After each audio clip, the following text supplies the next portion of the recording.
Good morning, already mid-February, and we are marching through the year, and things continue to improve this week in corn and wheat.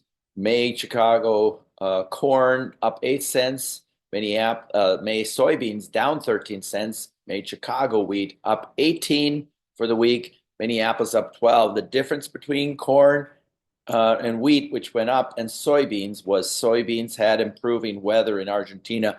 More rain forecast this week in Argentina, probably the best rains in 2 months or so. And we'll see if that falls. Actually, the forecast wavering a little on Friday, taking some of that rain out. But this morning, it put a lot more rain back in. So it looks like the soybeans could come under a little pressure early next week. But but boy, some buoyancy under corn and wheat. It looks like a lot of the world's foreign policy problems, maybe they were caused by the Biden foreign policy, which was horrible. We created two wars, and it looks like most of those are going to be solved relatively quickly with just a new approach, maybe a more common sense approach. And the rest of the world's going to love it, especially our export customers, which, of course, the biggest one is China. And, a lot of customers in the Middle East as well. So it looks like things are improving quite a bit on the foreign policy front and world trade front. And actually, tariffs are better than wars. And I think that's very, very clear. And the market is certainly telling us that. If you look at April crude, down 3 cents, but actually the market wavered up and had a downside reversal this week. We just came against resistance because that Ukraine war is very close to being solved. As soon as the United States said, no, Ukraine is not going to get in NATO, I think a lot of those problems are going to melt away. Why we ever said that they could, uh, what a foolish, foolish foreign policy. Anyway, April gold up $13. April gold continues to make new highs, but there was a downside reversal Friday that might spell some trouble in the near term for gold. And the dollar, especially down 1.353, that is going to improve the export prospects for grain. So if you look at these charts, you'll see a lot of positive developments. Corn going to new highs, almost matching the highs for the year here at about 510. So we're very, very quickly running up to new potential highs in the corn. Wow, rocking and rolling on Friday as well. The only market that did not was soybeans. You had some weakness, a little strength on Friday, but again, the increasing rain forecast this morning, there is going to be some rain in Argentina, and that is dampening that outlook for soybeans. And if you look at these rainfall forecasts this morning, they added quite a bit of rain here to the 8 to 14 day precip forecast here in Argentina. That's going to be very critical because it's going to come at an important time. The next week forecast also includes some rain. That's probably not hardly equal to normal, but it's much better than it's been. And this forecast, week two, if that ever materializes, that is going to be negative. You can see this temperature forecast. Week one is very warm, much above normal precip or temperature in Argentina. And the departure from normal is near normal in the north, a little below normal in the south. But it's week two that's causing the problem, that's causing forecasting temperatures to cool and precip amounts to improve, and that could spell trouble for the soybean market. We'll see how the weekend forecasts update before Sunday night, but certainly there is some potential pressure on the soybean market. But look at the wheat. Actually, for the week, we kind of trended down most of the week, and Thursday, a little life, and Friday, whammo. We got some cold weather forecast in the winter wheat belt, and wheat has made new recent highs. We're going to get up here and test this 640, 650 level in Chicago winter wheat pretty quickly. Spring wheat also, same kind of formation. New recent highs in spring wheat. We might very quickly test this 680 level as well. And maybe if you've got some grain in the elevator, maybe that's a place to make some sales both in the winter wheat side and spring wheat. But certainly we have a long ways to go get up to those yearly highs, which the corn market is already doing. Another positive development is the crude oil market. We We went up $10 very quickly into mid-January on the Biden administration actually accelerated some of the tensions in the Ukraine war, trying to basically sabotage peace.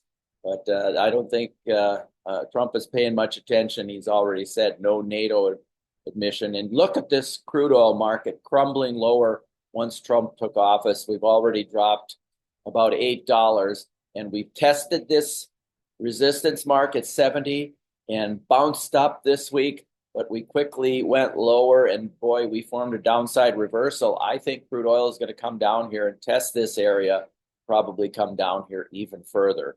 All of that is going to be an improvement for agriculture as energy costs come down. The Ukraine war is solved. Russian energy starts flowing back to the rest of the world. You think about it, export bans, like in 1980 when Jimmy Carter put an embargo banning exports of soybeans to all the rest of the world. He didn't allow it to trade at any price.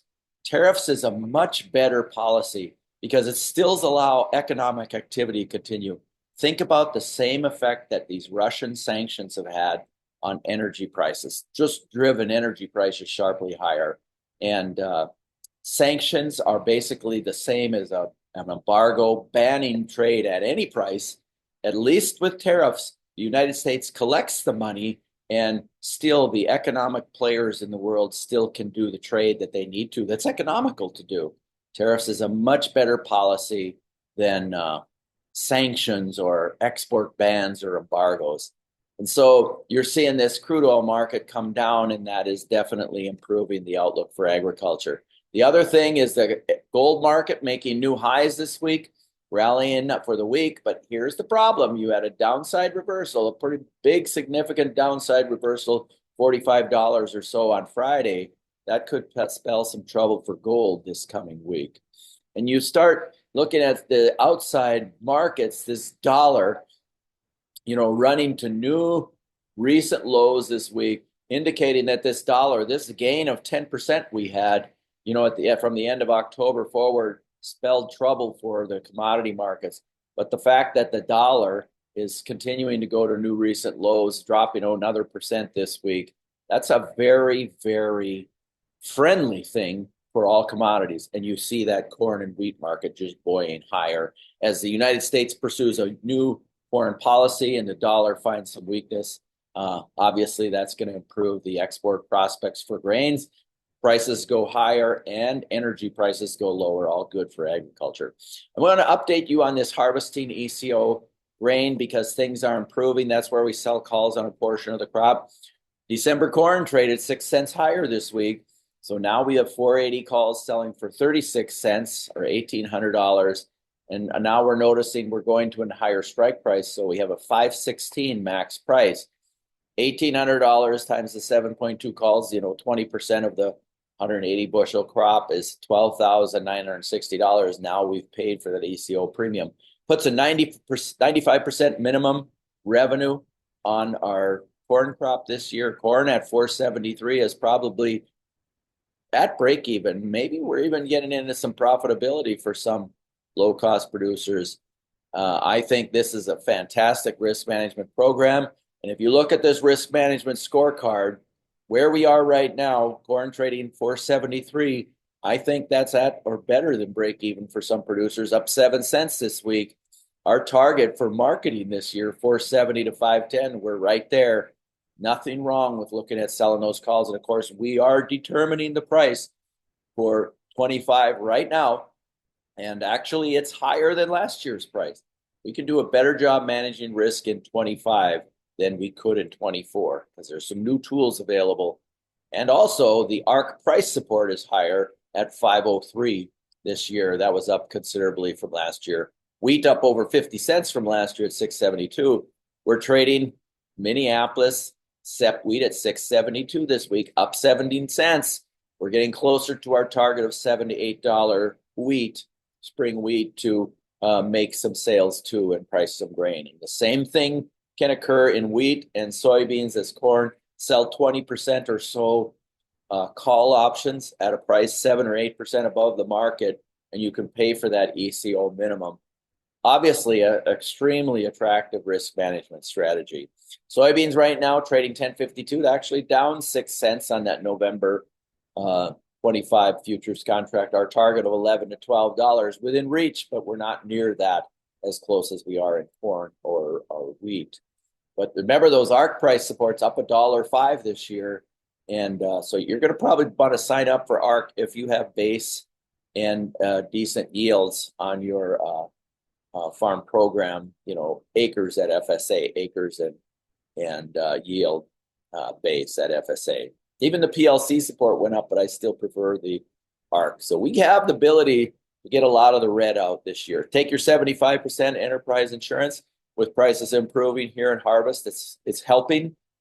If we're probably currently at break even in corn, you only have 25% left at risk. You can also market against that 75% EU revenue insurance. You add the ARC, which is free. I think that's going to add a 10% minimum, so you still have 15% at risk. Add the ECO, which is subsidized this year at a much higher level, 65% instead of 44%, 40% cheaper premium. I think you're going to have to buy ECO on most crops. That'll add another 9% minimum because you buy up from get that 86 to 95% coverage on the county yield. Now you only have 6% at risk. Actually, right now you could sell corn calls on all of it. That max price I talked about here, when you take the 480 calls selling for 36 cents, that's a max price of $5.16. We do it on 20% and we pay our ECO premium. Obviously, that becomes a profitable year.